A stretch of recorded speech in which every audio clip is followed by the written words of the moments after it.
today is, the word that I come up with is visionary. This woman is a visionary. She is a philanthropist, an author. She's a teacher. She's a powerful force in the entertainment industry. One of the quotes that I remember hearing her say is, letting go and being there. Everyone, Loreen Arbus. Hello, Loreen. Hi there. Thank you for having me, David. Oh my God, this is such a joy. And it's, oh, you look stunning. Thank you. You're so good at what you do as a producer and editor and writer. I just think the world of you. That means more than you know. That means more than I could start singing that song right now. And an activist, I should say, above all. That's the thing that I like the best in most people, if they're activists. Yeah. You know, I think it comes about, for me, it's about the personal connection, the humanity, the one-on-one, and my favorite word, love. What's your favorite word?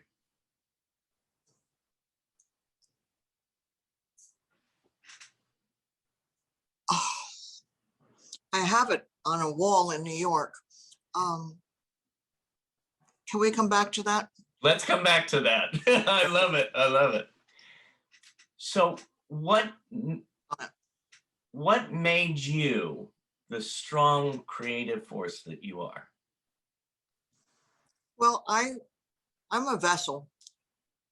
I'm very fortunate, and I'm not trying to be condescending or falsely modest, but a great many amazing things come through me, and it's not because I'm so wonderful. I'm just so lucky to be gifted in many, many areas.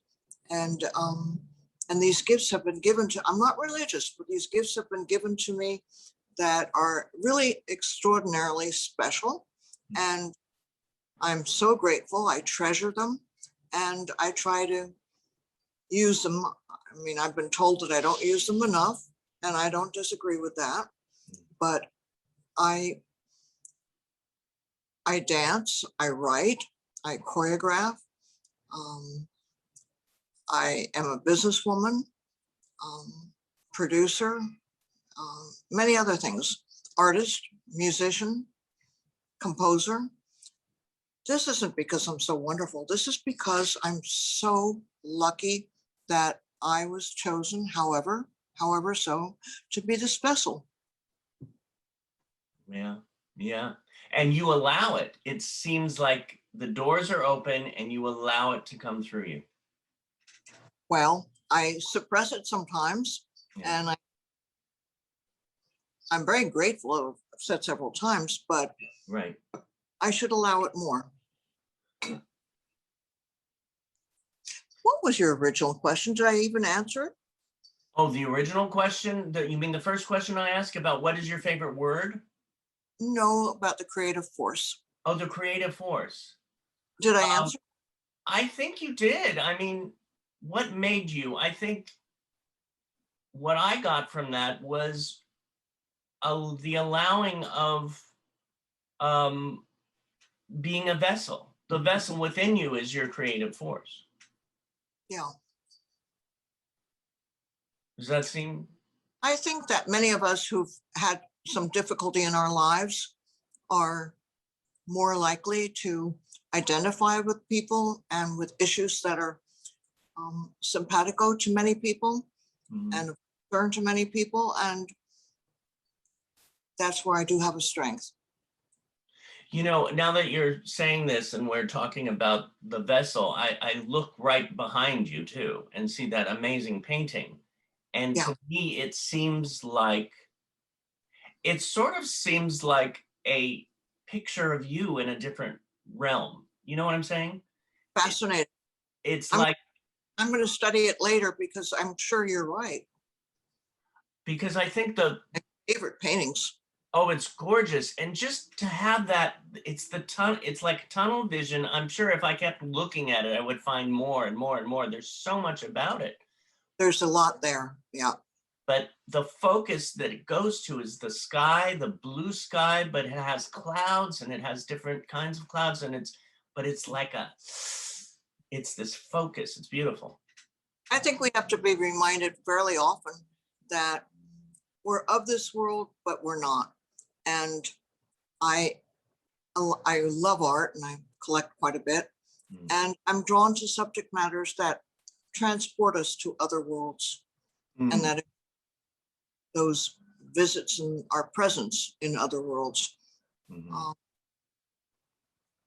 It's very intriguing. And I think that painting in particular, which I like so much about it, is that it's very mysterious and we can't take things for granted. And now I see the clock right there. As you say, you can't take things for granted because there is a time limit. Yes. And did you see the characters on each side? I did. I can't see them too close, but I see that from where I'm seeing them, it's also amazing. Where it takes me, this is a study in art class, but I see these two people, but actually to me, they're two of the same person. That's how I interpret it as of this split second. I like that a lot. Wow. I'm gonna throw out a word. And what first comes to your mind when I throw out the word mother? Many things that are not analogous to the wonderful relationship you have and your appreciation of your mother and that relationship. Mine was not a good relationship. It was great with my father, but not with my mother. She was extremely difficult, extremely off balance. She was bipolar and very mean, very physically violent at times and cruel. And she made my life a living hell. That being said, I have spent a great portion of my adult life paying homage to her, not in the words that I just used by any means, but in bringing to people's attention what she accomplished. Because despite the challenges in dealing with her and knowing her, she was a visionary in her own right. And she made a huge difference in this world. And for that, I think the world should know about what she did. For those who don't know, what did she do? Well, I'm so glad you asked. Thank you. You're welcome. She is the person she was responsible for so many different initiatives in this country. 15 years before the Americans for Disabilities Act was passed, 15 years before that, she worked hard on and formulated the contents of the Proposition 502, in which people with disability were addressed in so many ways that we had never seen before. For instance, the bathrooms in public places, she mandated that, or made it a mandate that there would be a stall big enough to accommodate a wheelchair. She was the one. She's the one. When you go to a public parking garage and it says for handicapped only, which word is a little bit antiquated, but she's the one who made sure there were spaces so somebody with disability could easily move from parking to wherever they were going. Public telephones were lowered so that somebody in a wheelchair could reach and make a call. I mean, the list is very long of what's in that proposition. And she was responsible for all the ideas, and something that almost no one knows, and I didn't know it till recently when a friend of mine told me that she is the person who designed that wonderful logo of the wheelchair and the person sitting in it. She just drew it. She was very artistic. Everybody in my family is, but that was something. And it's been the logo for, I don't know, decades Yeah. now. You better. Yeah, yeah. I mean, my dad had the sign for hanging from his window. My mom has the sticker on the back of her car. Exactly. So that's It amazing. communicates a world, and that's just the tip of the iceberg of what she did. Of She course. created the idea of the telethon, and uh, and was instrumental in the first telethon, which was national, Yeah, the United Cerebral Palsy Telethon. yeah. She's she started the United Cerebral Palsy. It was her idea, Mhm. um, and my father said it's going to take some money to launch uh, this charity. And she said, "Well, how much do you think?" And he said, $100,000. Let's start with that. And she said, "Okay, I'll raise it." And she made it. She was obsessed with doing that, Yeah, and she accomplished that. And then my father had to step up and do what he could do because she had raised the money that he threw the gauntlet down and challenged her. really.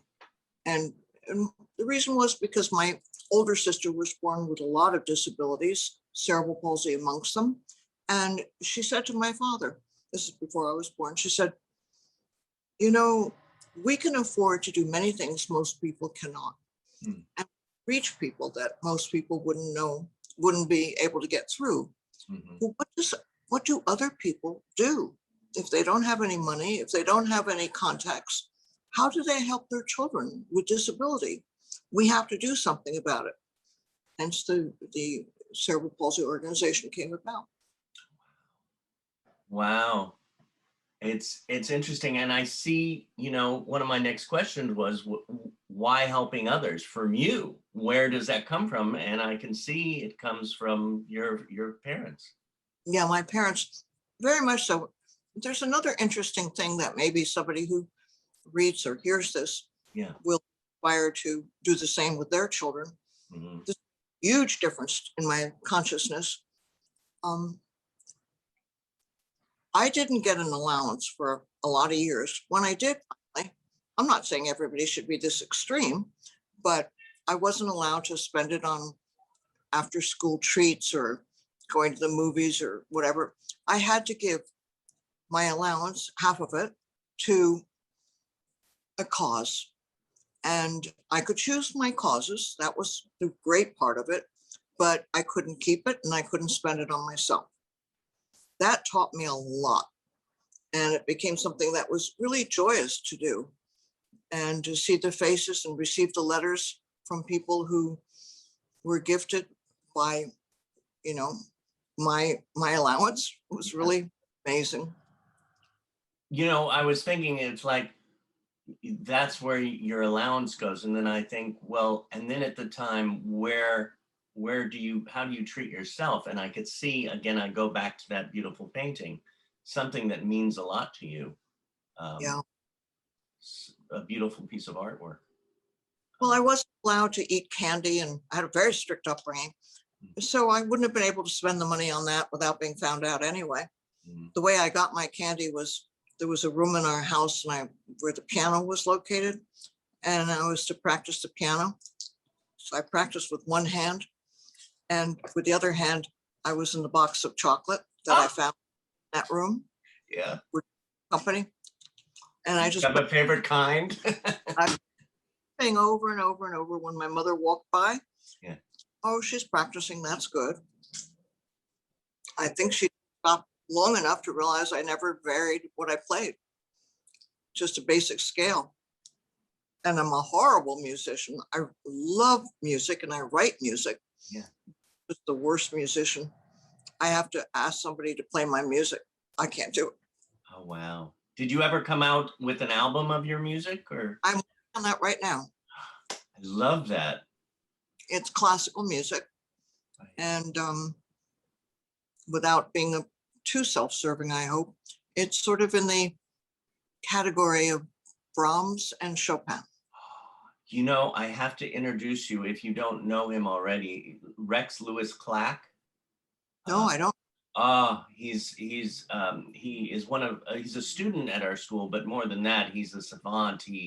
He is played all over the world, and he is. I'll send you some info and a video. He was on 60 Minutes, and he's amazing. Oh, I'd love to read about that. And when I get this, it's not the album itself yet, but it's what I'm going to work on to refine, which will be the basis for the album. When I get the tape, and it'll be shortly, I'll send you a copy of that. I love it. Oh, this sounds amazing. You mentioned your sister, Yes. and she seems like a powerful force in your journey. What do you think? What do you think about society right now over the past couple of years? Do you feel like it's opening up? It's accepting more? Yes, it's because we get to see people on television who have disabilities and walk in different shoes as a result of seeing them. I think there's a heightened consciousness to have fair representation across the board, whether it's race or gender and everything. I mean, we're seeing a lot more of that. Never enough. But it's very encouraging. We have a long way to go. I mean, I just read where I think it was 60 people who are trans were murdered just the last month. Oh. And someone in my life who I think the world of is trans, and I worry all the time about her. Yeah. She was he, because the hatred, and then we see what's happening with Asian Americans. I mean, the prejudices are so great, and historically, people have had to have someone to be able to put down to bring themselves up. I mean, how else can you explain this vitriol and this acting out? It's for power. It's an expression, perversely, of a person's desire for power. You know, I just saw it, and I could never understand it. Sometimes I wonder if I'm even from this planet sometimes, because I'm, again, about love. And when you were saying how people need to put people down to lift themselves up, and I thought, why can't people just reach out and meet the person where they're at so you can both be lifted? Well, it's something we should ask of everybody who participated in the horrific crimes of World War II, or that led up to World War II. And I mean, we can talk about economic disadvantages and the horrible effect it has on people, right? But there's something deeper than that, I think. Well, since we're on that subject, what is the definition of a bully for you? And how can we make these bullies change? I think that is a great follow-up question, because it's exactly what I was describing, as somebody who empowers themselves through disempowerment of someone else by calling them names and torturing them. And they think lifting themselves up, little do they know they're not. It's just a manifestation of that need to be superior and in charge. I think power is a critical factor in this world. When you look at arguments, at the base of them, at the root of them, is an issue of power and control. I think I feel that I've learned, especially in the last 7-8 years, after I call my heart healing. I call it a heart healing, but I had a heart attack like right before my 50th birthday. You did? I did. And wow. Knock wood, because supposedly it was like people go, your troponin level was what? You're still here? And I've always been I've always loved love. I've always loved, in fact, when I was a young boy, I did this little piece of artwork. In fact, I have it right here, I think, too. In summer school, I made it. Love is giving, Ah, This was great. from summer of 1977. And I just, and I just don't understand um, about that connection of the bullying. And I don't know what, I just lost it right there. I just lost where I was going. Well, let me just jump in for a moment and Yeah. say that at the end of our conversation, if I can figure out how to do it, I want to take this camera and show you a painting that I have hanging here. So I have to walk with the camera. Yeah, yeah. The painting where the word love is written, painted. My dad did it, and I think it's really wonderful. And he felt the same way you do. Mm, And that he was such a good person. yeah.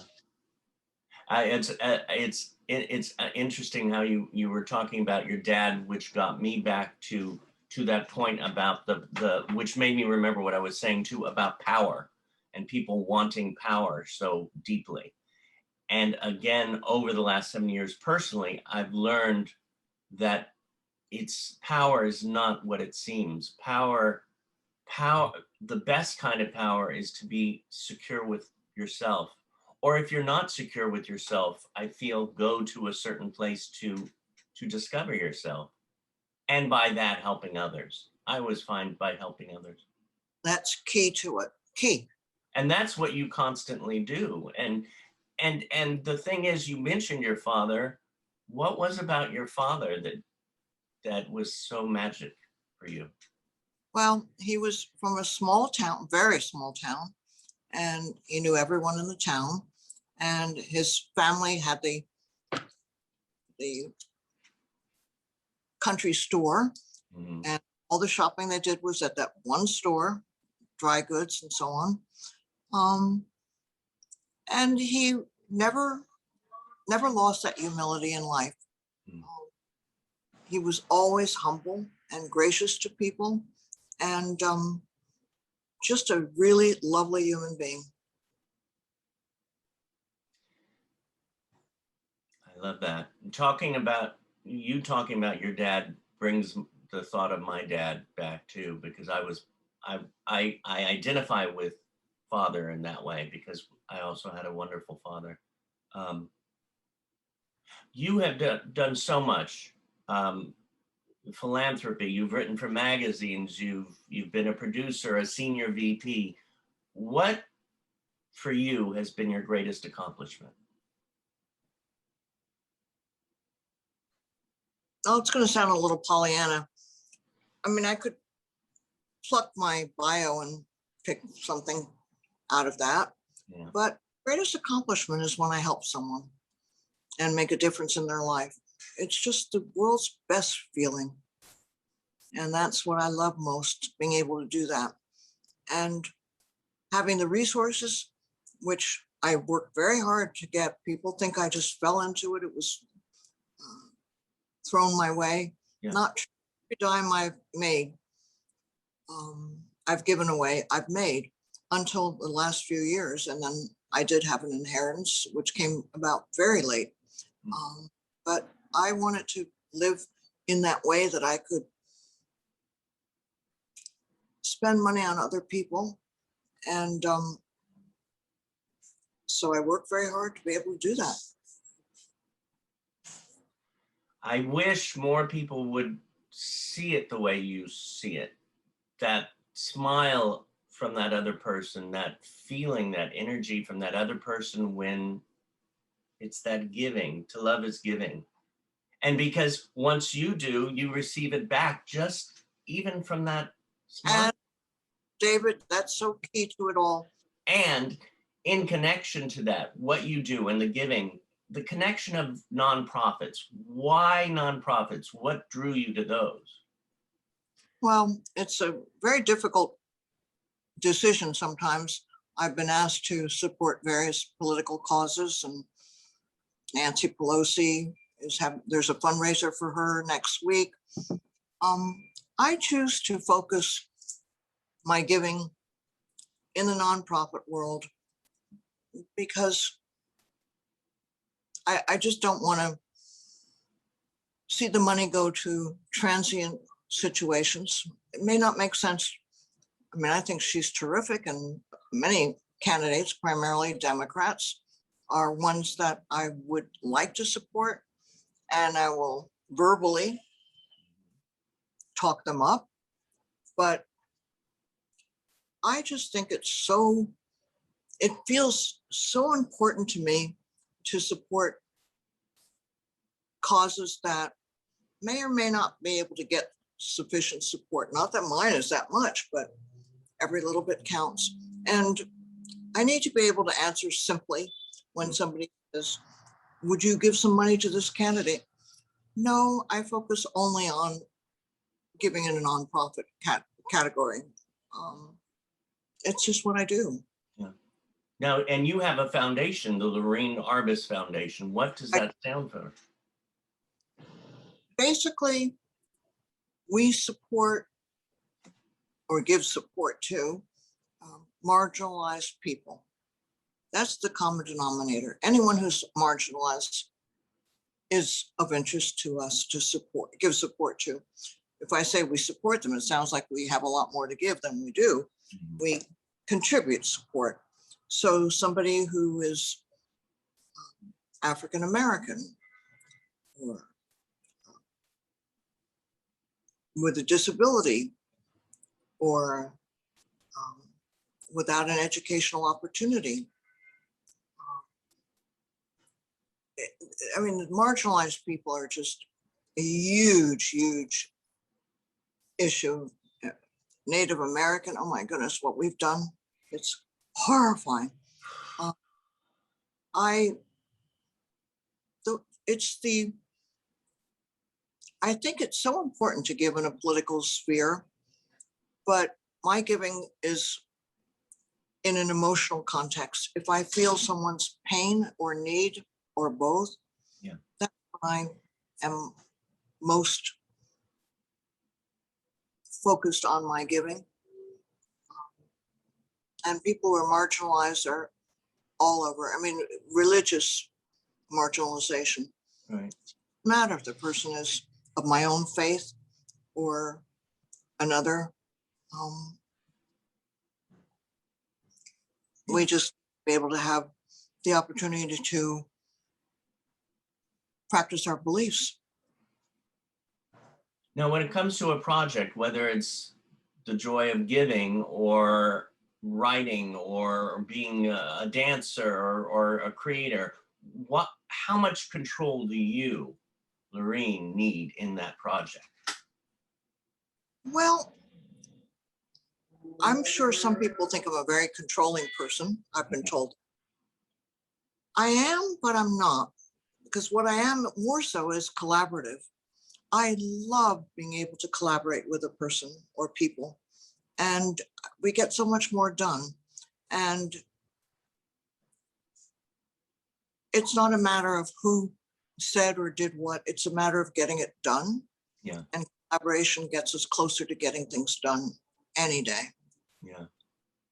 And I think too, it's that collaboration that can really spark and create such beauty that we didn't know that was there. Yes, totally true. Talking about beauty, about your dancing, about the tango, how did you get involved with that? Well, I started out as a dancer. I was trained as a dancer, and I thought it would be a career, but my mother did not like the idea of my pursuing dance professionally. Mm. I always say that I had the piano lessons and the dancing and this for my trousseau, so I'd be more marriageable. I think that's really what it was about. But what she wanted.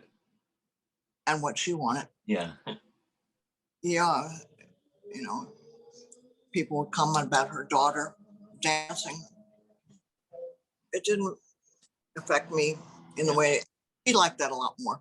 But I had unfortunate health crisis when I was in my early teens, and I couldn't dance anymore. And because I'm very, very competitive, my extension how high you can lift your leg went from way up here Right. to down there. And my ability to do many things just wasn't happening Right. at that point. And because I'm so competitive, and I'm not proud of this, the movies for television that we watch that are somebody chooses to make generally show a person how hard they work to bring themselves back from whatever it was that they did. I didn't do that. Just the opposite. I withdrew. I didn't want anybody to see what I'd become. So about 10 years after my stroke, I was in my 20s, and I saw a couple perform Argentine tango, and I heard the music, and I just went, I couldn't take it. It was so wonderful. It was so beautiful. It hurt so much in a beautiful way. So I decided to pursue that, and I did. I love that. I And love, I found my dance partner, yeah. who dance partner for many years. He died maybe 12 years ago or so from the worst of all cancers.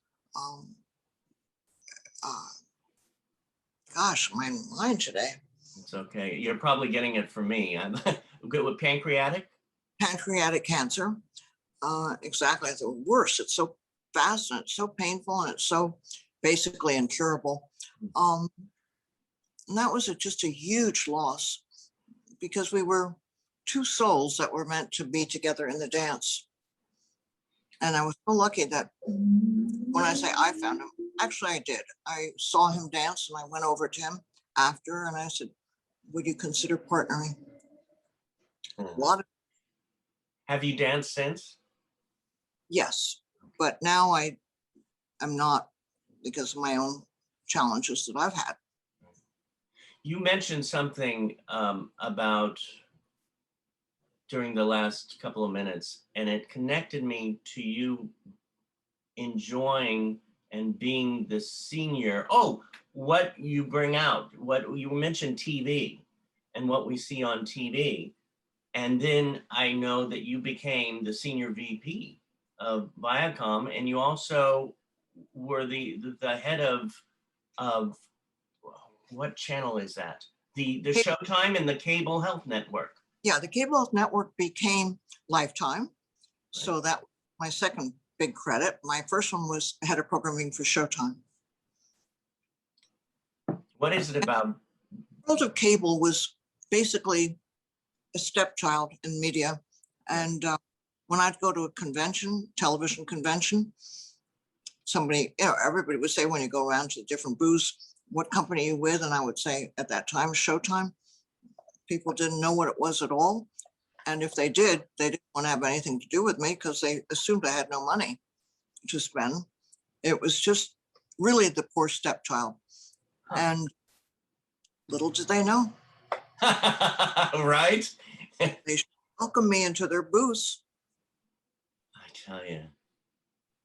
It's interesting the power of perception that people have.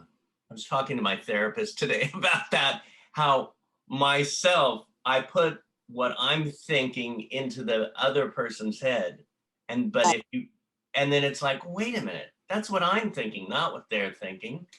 So one of the biggest learning lessons for me is I'm a major animal lover.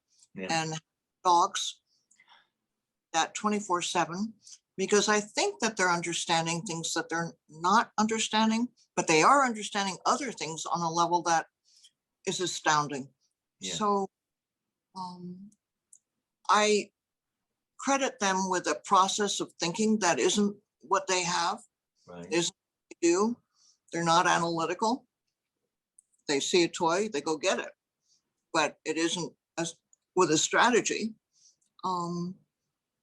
And they remind me of, along the lines of what you were saying, that we project all the time. And my dogs remind me not to do that so much. Well, you have a book about your dog, right? I've been working on one. I remember meeting your dog. Uh, Now, what? there are two dogs and they're both very small. They're 3 pounds each. Yeah. Poopy doopy, teeny weeny. I was going to put them on a cat. Poopy doopy's the star. She does 20 tricks. Teeny weenie's not that bright, but Yeah. she tries. Yeah. She's so. Oh, bring them. Is that Poopy Doopy? They're making Poopy Doopy's had a lot of stage and screen experience. This is Teeny Weenie. She's 5. Oh, hello, teeny weeny. And she weighs 3 pounds and she's a kisser. Teeny Weenie, what are you doing? Thank you. This is the star. Oh, 8 years old. is that Poopy?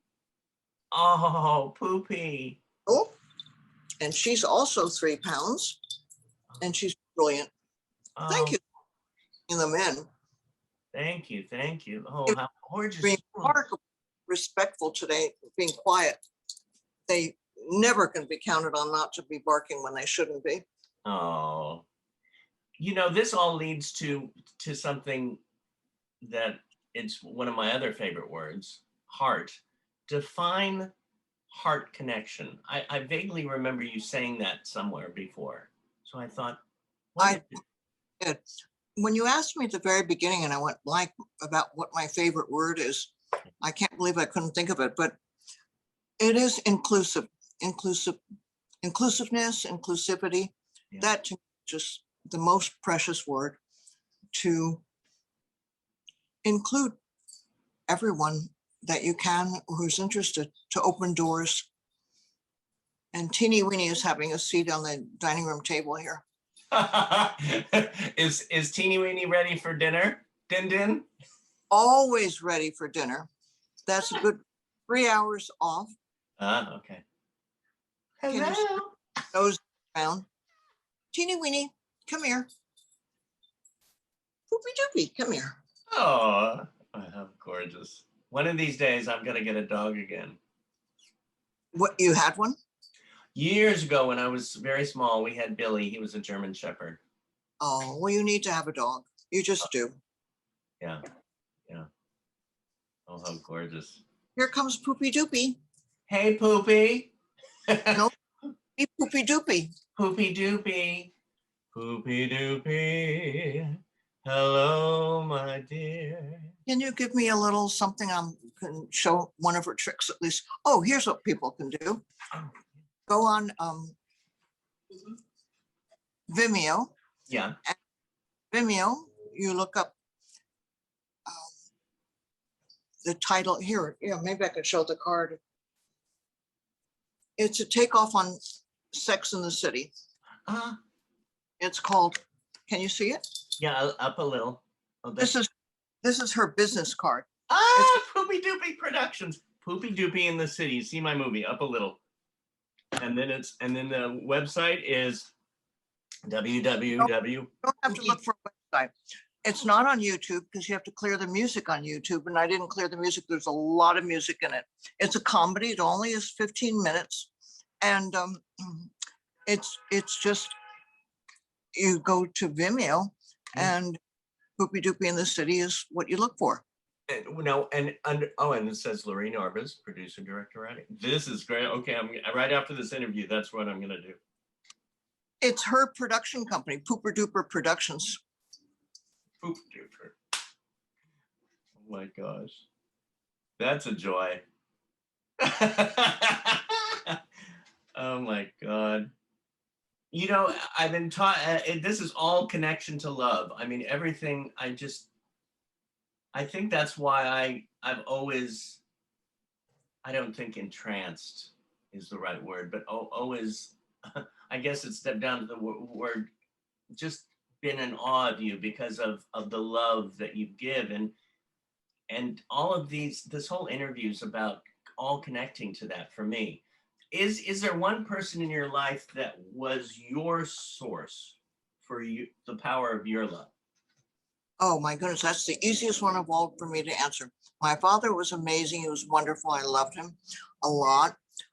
But the real source of everything healing, and that defined the deepest expression of love was in the person, Miss Karen Hansen, H-A-N. Miss Hansen came into my family before I was born. My older sister was very, very young. And she came in and she took care of my older sister for all the years my older sister lived. And Miss Hansen had one wish, which was that Cookie, my sister, would go before Miss Hansen did. Because she said nobody could love her the way Miss Hansen did, and take care of the way Miss Hansen did.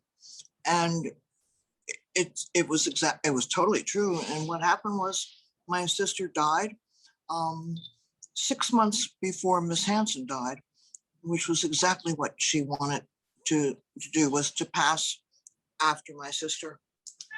And my sister died. The death certificate said pneumonia. Yeah. But it wasn't the reason. It was from a broken heart, because Miss Hansen, she knew, was ill. And all the love in her life and the support that she got came from Miss Hansen to the most extreme selfless degree. Miss Hansen I've never seen love like that. I don't think I ever will. It's amazing how people, when they're really connected, that connection that can keep you alive, or Yes. just so many different ways. Different stations. How would you, we have over 100 students at Performing Arts Studio West, and then we have more from Meet the Biz, and then there's the whole world out there on YouTube land. How would you help to let people know, how can they realize their own possibilities? Well, you have to listen to what people say, because a lot of times people see in you what you don't accept about yourself or see in yourself. The opposite can be true, gosh knows. But I think listening, when somebody says, you're so this or that, it can be very revealing, good and bad. I think something as simple, this is really obvious and kind of basic, but making a list. Sorry, she's distracting me. Oh, that's okay. I wish I had a little doggy to be distracted by. Oh, she's so sweet. Making a list with you where you put your strongest, best characteristics, and you confess on the other side of that ledger. And then make the determination to change the kind of New Year's resolution thing without it being New Year's. Yeah. What do you want the most at this moment in your life? I want my health back. I've been having a terrible time the last 2 years. Yeah. The condition has been diagnosed as, what is it called? Gosh. The effect is that it most impacts the frontal lobe. The frontal lobe is where you have balance, and what is my condition called? Can you remember, Emilsa? Not encephalitis? Yes, encephalitis. Thank you. Thank you. It's part of it, but I have great difficulty with balance, and I'm very weak a lot of the time. And I am very dizzy most of the time. And because it impacts a large part of the brain, it affects other things, my eyesight, my hearing, my coordination, so on and so forth.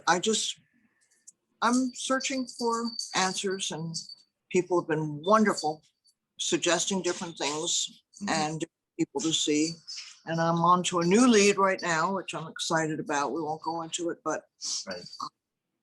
I think it's somebody who gives me great hope, and just going to keep trying. Well, that's what we have to do in life. We just keep going, We and do. we have to just go for it and get through it and go to the next part. And I'm so blessed that I met you through my dear friend Jerry Jewell, who adores you and sends her love today. Thank you. I adore her and my love back. And anything else? Any other thoughts? Oh, I think you should try and interview Maysoon Zaid. I did. Oh, all right. She was wonderful. I'd love to have her on again. She's amazing.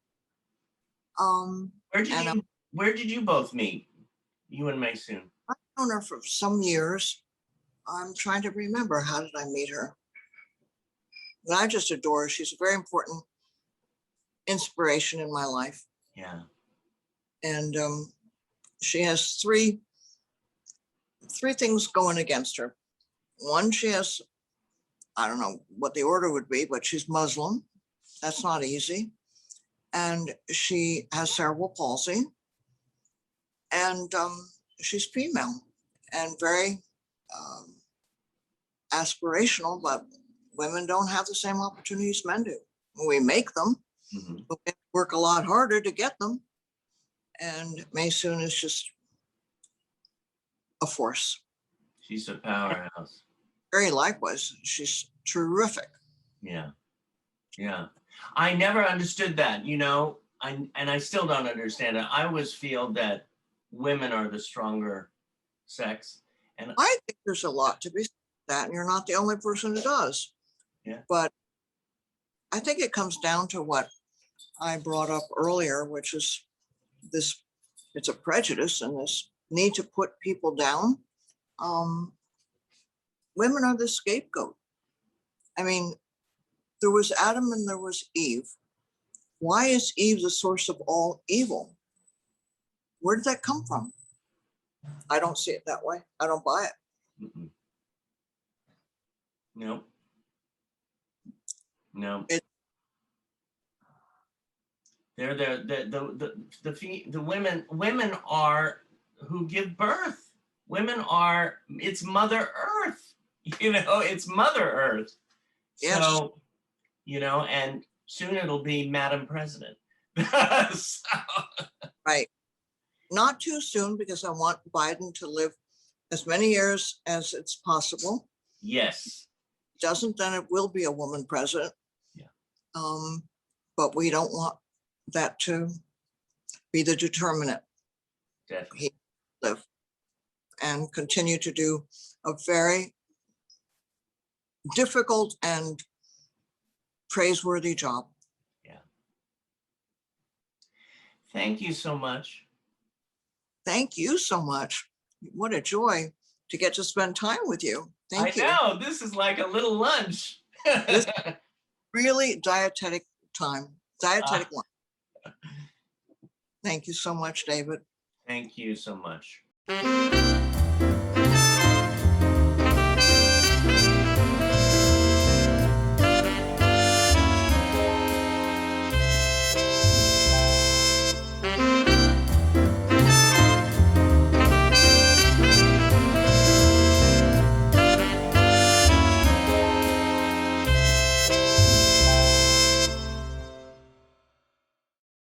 Love painting. Oh, we got to see the love painting. Yes. I'm glad. I pressed. I'm still here. Oh, here we are. Oh, I love. Emilsa, can you help me to show David this painting here? How do I do that? Which? This one? Yeah. Okay. Can you see? Oh my God, the love. It's a mother and son in the park. Wait, with love right there. And with love there. Wow, get a little bit closer, just a little. Oh, that is gorgeous. Oh, you know, it makes me tear up. Well up inside. That is just amazing.